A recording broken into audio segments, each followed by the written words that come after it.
പിതാവിൻ്റെയും പുത്രൻ്റെയും പരിശുദ്ധാത്മാവിൻ്റെയും നാമത്തിൽ ആമേൻ. പ്രിയൻ്റെ പ്രാർത്ഥനയിലേക്ക് എല്ലാവർക്കും സ്വാഗതം. കോഴിക്കോട് അതിരൂപത എല്ലാ വർഷവും കോഴിക്കോട് പട്ടണത്തിൽ ബൈബിൾ കൺവെൻഷൻ സംഘടിപ്പിക്കാറുണ്ട്. ഈ കഴിഞ്ഞ ആഴ്ചയായിരുന്നു ഈ വർഷത്തെ ബൈബിൾ കൺവെൻഷൻ. ബഹുമാനപ്പെട്ട മാത്യു വയലമണ്ണിൽ അച്ഛനായിരുന്നു നിയോഗ പ്രാർത്ഥന കൺവെൻഷൻ നയിച്ചത്. വളരെ നല്ലൊരു അനുഭവമായിരുന്നു അച്ഛൻ്റെ വചനപ്രഘോഷണം. കൺവെൻഷൻ ദിവസങ്ങളിൽ ഞാൻ കുറച്ച് യുവജനങ്ങളെ പരിചയപ്പെടുവാനായിട്ട് ഇടയായി. കേരളത്തിലെ പല ജില്ലകളിൽ നിന്നും ഉള്ളവരായിരുന്നു അവർ. കോഴിക്കോടുള്ള ഒരു സ്ഥാപനത്തിൽ ജർമ്മൻ ഭാഷ പഠിക്കുവാനായിട്ട് വന്നവരായിരുന്നു അവർ. ഭാഷ പഠനം കഴിഞ്ഞിട്ടും ജർമ്മനിയിലേക്ക് പോകുവാനുള്ള അവരുടെ പേപ്പേഴ്സ് റെഡിയായില്ല. ഒരു വലിയ കാത്തിരിപ്പിലാണ് അവരെന്ന് എനിക്ക് മനസ്സിലാക്കുവാനായിട്ട് സാധിച്ചു. അതും കുറച്ചധികം നിരാശ കലർന്ന ഒരു കാത്തിരിപ്പിലൂടെയാണ് അവർ കടന്നു പോകുന്നതെന്ന് എനിക്ക് മനസ്സിലാക്കുവാൻ സാധിച്ചു. ഞാനൊരു ബൈബിൾ വചനം അവർക്ക് പറഞ്ഞു കൊടുത്തു. ജോബ് 22:28 വചനം. നീ തീരുമാനിക്കുന്ന കാര്യം നിനക്ക് സാധിച്ചു കിട്ടും, നിൻ്റെ പാതകൾ പ്രകാശിതമാകും. എനിക്ക് വളരെ പ്രിയപ്പെട്ട ഒരു വചനമാണിത്. ഈ വചനം ചൊല്ലി അവരുടെ നിയോഗങ്ങളെ സമർപ്പിച്ച് പ്രാർത്ഥിക്കുവാൻ ഞാൻ അവരോട് ആവശ്യപ്പെട്ടു. വിശ്വാസപൂർവ്വം പ്രാർത്ഥിച്ചാൽ കാത്തിരിപ്പ് അനുഗ്രഹമായി മാറുമെന്ന് ഞാൻ അവരോട് പറഞ്ഞു. പ്രിയപ്പെട്ടവരെ, വിശ്വസിച്ച് പ്രാർത്ഥിച്ചാൽ കാത്തിരിപ്പ് അനുഗ്രഹമായി മാറും എന്നത് ഉറപ്പുള്ള കാര്യമാണ്. ഇന്നത്തെ വചനം നമുക്ക് നൽകുന്ന സന്ദേശവും ഈ ഒരു കാര്യമാണ്. വിശ്വാസപൂർവമുള്ള കാത്തിരിപ്പ് അനുഗ്രഹമായിട്ട് മാറും. നമ്മൾ ഇന്നു മുതൽ ആഗമനകാലത്തിലേക്ക് പ്രവേശിക്കുകയാണ്. ആരാധനക്രമത്തിലെ ഒരു പുതിയ കാലമാണ് ആഗമനകാലം. പുതുവർഷം എന്നതുപോലെ പുതിയ വർഷമാണ് ആഗമനകാലം. ആഗമനകാലം കാത്തിരിപ്പിൻ്റെ ഒരു കാലമാണ്. പ്രത്യാശയുടെയും പ്രതീക്ഷയുടെയും സന്തോഷത്തിൻ്റെയും ഒരു കാത്തിരിപ്പിൻ്റെ കാലമാണ് ആഗമനകാലം. ജാഗ്രതയോടുകൂടിയുള്ള ഒരു കാത്തിരിപ്പാണിത്. ഈ കാത്തിരിപ്പ് കർത്താവിൻ്റെ 2 വരവ് ആഘോഷിക്കുവാനായിട്ട് വേണ്ടിയിട്ടാണ്.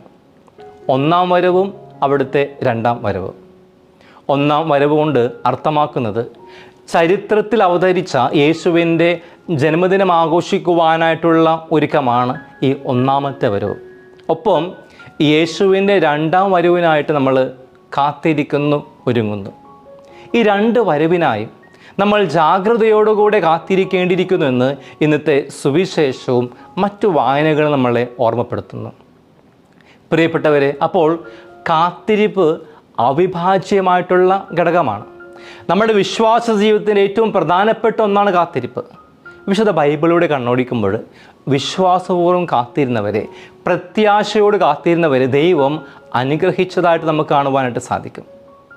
പഴയ നിയമത്തിൽ നമ്മൾ കാണുന്നു, ഉൽപ്പത്തി പുസ്തകത്തിൽ നോഹ വിശ്വാസപൂർവ്വം കാത്തിരുന്നു. ദൈവത്തിൻ്റെ പദ്ധതിക്ക് വേണ്ടിയിട്ട് ദൈവം കൽപ്പിച്ചതനുസരിച്ച് നോഹ പേടകം നിർമ്മിച്ചു. പേടകം നിർമ്മിക്കുന്ന വേളയിൽ പലരും നോഹയെ കളിയാക്കി, പരിഹസിച്ച്, നിനക്ക് ഭ്രാന്താണെന്ന് പലരും പറഞ്ഞു. പക്ഷേ നോഹ അതൊന്നും കാര്യമാക്കിയില്ല, ഗൗനിച്ചില്ല. വിശ്വാസപൂർവ്വം കാത്തിരുന്നു. ആ കാത്തിരിപ്പ് നോഹയ്ക്ക് ഒരു അനുഗ്രഹമായിട്ട് മാറി. ജലപ്രളയത്തിൽ നിന്നും നോഹയും കുടുംബവും നോഹ പേടകത്തിലേക്ക് കൊണ്ടുവന്ന ജീവജാലങ്ങൾ മാത്രമാണ് രക്ഷപ്പെട്ടത്. ദൈവത്തിൻ്റെ വാഗ്ദാനങ്ങളിൽ വിശ്വസിച്ചുകൊണ്ട് എബ്രാഹാം കാത്തിരുന്നു. നീണ്ടൊരു കാത്തിരിപ്പായിരുന്നു അത്. എന്നാൽ ആ കാത്തിരിപ്പ് ഫലദായകമായിട്ട് മാറി. അത് എബ്രാഹിമിന് അനുഗ്രഹമായിട്ട് മാറി. വാർദ്ധക്യത്തിൽ ദൈവം ഒരു മകനെ നൽകി അനുഗ്രഹിച്ചു. ഉൽപ്പത്തി 15:5 മുതൽ 6 വചനത്തിൽ നമ്മൾ വായിക്കുന്നു. അവിടുന്ന് അവനെ പുറത്തേക്ക് കൊണ്ടുവന്നിട്ട് പറഞ്ഞു, ആകാശത്തേക്ക് നോക്കുക, ആ കാണുന്ന നക്ഷത്രങ്ങളുടെ എണ്ണമെടുക്കുവാൻ കഴിയുമോ? നിൻ്റെ സന്താന പരമ്പരയും അതുപോലെയായിരിക്കും. അവൻ കർത്താവിൽ വിശ്വസിച്ചു. അവിടുന്ന് അത് അവന് നീതീകരണമായിട്ട് കണക്കാക്കി. തുടർന്ന് നമ്മൾ കാണുന്നു, വിശ്വാസപൂർവമായ ആ നീണ്ട കാത്തിരിപ്പ് എബ്രാഹിമിന് വിശ്വാസത്തിൻ്റെ പിതാവെന്നുള്ള പേരിന് കാരണമായിട്ട് മാറി. ദൈവത്തിൻ്റെ അനുഗ്രഹത്തിന് പാത്രമായിട്ട് മാറി. ഉൽപ്പത്തി 17:5 നമ്മൾ വായിക്കുന്നു, ഇനിമേൽ നീ അബ്രാം എന്ന് വിളിക്കപ്പെടുകയില്ല, നിൻ്റെ പേര് അബ്രാഹം എന്നായിരിക്കും, ഞാൻ നിന്നെ അനവധി ജനതകളുടെ പിതാവാക്കിയിരിക്കുന്നു. അബ്രാഹത്തിലൂടെ ഭാര്യ സാറയും അനുഗ്രഹിക്കപ്പെട്ടു. അബ്രാഹത്തിൻ്റെ അനുഗ്രഹം സാറയ്ക്ക് അനുഗ്രഹത്തിന് കാരണമായിട്ട് മാറി. ഉൽപ്പത്തി 17:15 നമ്മൾ വായിക്കുന്നു, ദൈവം അബ്രാഹത്തോട് അരുളി ചെയ്തു, നിൻ്റെ ഭാര്യ സാറായെ ഇനിമേൽ സാറായി എന്നല്ല വിളിക്കേണ്ടത്, അവളുടെ പേര് സാറ എന്നായിരിക്കും. ഇതിൻ്റെ എല്ലാ അടിസ്ഥാനം വിശ്വാസത്തോടുകൂടിയുള്ള കാത്തിരിപ്പാണ്. ഓർക്കുക, വിശ്വാസത്തോടെയുള്ള കാത്തിരിപ്പാണ് അനുഗ്രഹത്തിന് കാരണമായിട്ട് മാറിയത്. പുതിയ നിയമത്തിലേക്ക് കടന്നു വരുമ്പോൾ ഇങ്ങനെ ദൈവികമായിട്ടുള്ള കാര്യങ്ങൾക്ക് വേണ്ടി കാത്തിരുന്ന നിരവധി പേരെ നമുക്ക് വചനത്തിൽ കാണുവാനായിട്ട് സാധിക്കും. ക്രൈസ്തവ പാരമ്പര്യവും കത്തോലിക്ക സഭയുടെ മതബോധന ഗ്രന്ഥവും വ്യക്തമാക്കുന്നുണ്ട്. പരിശുദ്ധ മറിയവും വിശുദ്ധ ഔസേപ്പിതാവും അനാവ്യം, അതായത് ഇസ്രായേലിൻ്റെ വിശ്വസ്ത ജനങ്ങളിൽ പെട്ടവരായിരുന്നു എന്നത്. ഇവർ ദൈവത്തിൻ്റെ വാഗ്ദാനമായ മിശിഹായുടെ വരവിനായിട്ട് പ്രാർത്ഥനയോടെ പ്രതീക്ഷയോടെ കാത്തിരുന്നവരാണ്. പരിശുദ്ധ മറിയം കന്യകവ്രതമെടുത്ത് മിശിഹായുടെ വരവിനായിട്ട് പ്രാർത്ഥനയോടെ കാത്തിരുന്നു. ആ കാത്തിരിപ്പ് അനുഗ്രഹമായിട്ട് മാറി. ആ കാത്തിരിപ്പാണ് ദൈവം ഗബ്രിയേൽ മാലാഖയെ പരിശുദ്ധ കന്യക മറിയത്തിൻ്റെ അടുക്കിലേക്ക് അയക്കുവാനായിട്ട് കാരണമായിട്ട് മാറിയത്. ആ കാത്തിരിപ്പാണ് ലോകരക്ഷകന് ജന്മം നൽകുവാനായിട്ടുള്ള ഭാഗ്യം ലഭിച്ചത്. അതിൻ്റെ ഫലമായിട്ട് വലിയ ദൈവിക കൃപകൾ, അനുഗ്രഹങ്ങൾ പരിശുദ്ധ അമ്മയ്ക്ക് ലഭിച്ചു. അതുപോലെ തന്നെ നാസീർ വ്രതമെടുത്ത് മിശിഹായുടെ വരവിനായിട്ട് പ്രാർത്ഥനയോടെ പ്രതീക്ഷയോടെ കാത്തിരുന്ന വ്യക്തിയായിരുന്നു വിശുദ്ധ ഔസേപ്പിതാവും. ആ കാത്തിരിപ്പ് അനുഗ്രഹമായിട്ട് മാറി. ഈശോയുടെ വളർത്ത് പിതാവ് ആകുവാനുള്ള ഭാഗ്യം ലഭിച്ചു. അങ്ങനെ ഉന്നതമായിട്ടുള്ള ദൈവിക കൃപകൾ ലഭിച്ചു. പുതിയ നിയമത്തിൽ നമ്മൾ വീണ്ടും കാണുന്നു, സാവുൾ 3 ദിവസം കാത്തിരുന്നു. ആ കാത്തിരിപ്പ് അനുഗ്രഹമായിട്ട് മാറി സാവുളിനെ വിശുദ്ധ പൗലോസിലേക്ക് നയിച്ചതും ഈ കാത്തിരിപ്പാണ്.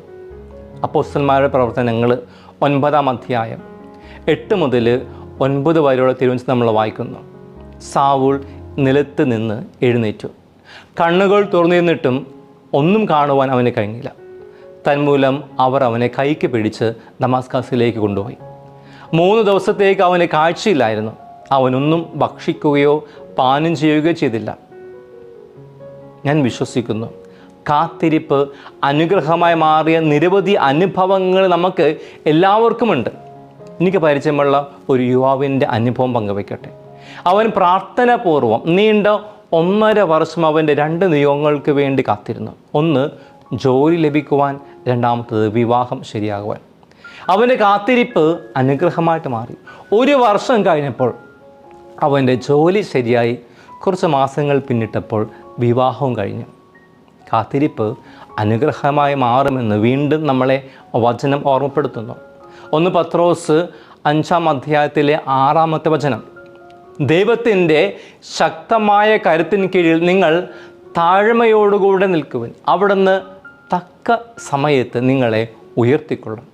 നിങ്ങളുടെ ഉത്കണ്ഠകളെല്ലാം അവിടുത്തെ ഏൽപ്പിക്കുവിൻ, അവിടുന്ന് നിങ്ങളുടെ കാര്യത്തിൽ ശ്രദ്ധാലുവാണ്. ഈശോയുടെ ജന്മദിനം ആഘോഷിക്കുവാൻ നമ്മൾ ഒരുങ്ങുമ്പോൾ നമുക്ക് ജാഗ്രതയോടെ കാത്തിരിക്കാം. കാരണം ഈ കാത്തിരിപ്പിൻ്റെയും ഒരുക്കത്തിൻ്റെയും ഭാഗമായിട്ട് വേണ്ടത്ര ജാഗ്രത പുലർത്തുവാനും ഇന്നത്തെ സുവിശേഷം നമ്മെ ക്ഷണിക്കുന്നു. ഒരുക്കമുള്ളവരായിരിക്കുവാൻ ജാഗ്രത പുലർത്തുവാൻ, ഒരുക്കമുള്ളവരായി മാറുവാനായിട്ട് ജാഗ്രത പുലർത്തുവാൻ നമ്മളെ സഹായിക്കുന്ന ഒന്നാണ് വിശുദ്ധ കുമ്പസാരം. കുമ്പസാരം എന്ന കൂദാശ നല്ലൊരു കുമ്പസാരം നടത്തിക്കൊണ്ട് ഒരുക്കമുള്ളവരായിരിക്കാം ഉണ്ണീശോയുടെ ജന്മദിനം ആഘോഷിക്കുവാൻ നമുക്കൊരുങ്ങാം. എന്നെ ശ്രവിക്കുന്ന പ്രിയപ്പെട്ടവരെ, ഈ കാത്തിരിപ്പ് നിങ്ങളുടെ ജീവിതത്തിൽ ഏറ്റവും അനുഗ്രഹത്തിൻ്റെ നിമിഷമായി മാറും. ഒരുപക്ഷെ വിദേശത്തേക്കുള്ള ജോലിയുടെ വിസയ്ക്ക് വേണ്ടിയുള്ള കാത്തിരിപ്പായിരിക്കാം, നല്ലൊരു ജീവിത പങ്കാളിക്ക് വേണ്ടിയുള്ള കാത്തിരിപ്പായിരിക്കാം, കുഞ്ഞുങ്ങൾക്ക് വേണ്ടിയിട്ടുള്ള കാത്തിരിപ്പായിരിക്കാം. നിങ്ങളുടെ നിയോഗങ്ങൾ എന്തുമാകട്ടെ, നിങ്ങളുടെ കാത്തിരിപ്പ് ഏതുമാകട്ടെ, ആഗമനകാലത്തിലെ ഈ 1-ാം ഞായറാഴ്ച പ്രാർത്ഥനാപൂർവമുള്ള കാത്തിരിപ്പ്, വിശ്വാസപൂർവമുള്ള കാത്തിരിപ്പ് നിങ്ങൾക്ക് അനുഗ്രഹമായിട്ട് മാറും. എനിക്കുറപ്പുണ്ട്, ഞാൻ ആമുഖത്തിൽ പറഞ്ഞ ആ യുവാക്കൾക്ക് തീർച്ചയായിട്ടും വിസ പേപ്പറുകൾ ശരിയാകും. അവരുടെ കാത്തിരിപ്പിന് ദൈവം അനുഗ്രഹിക്കും.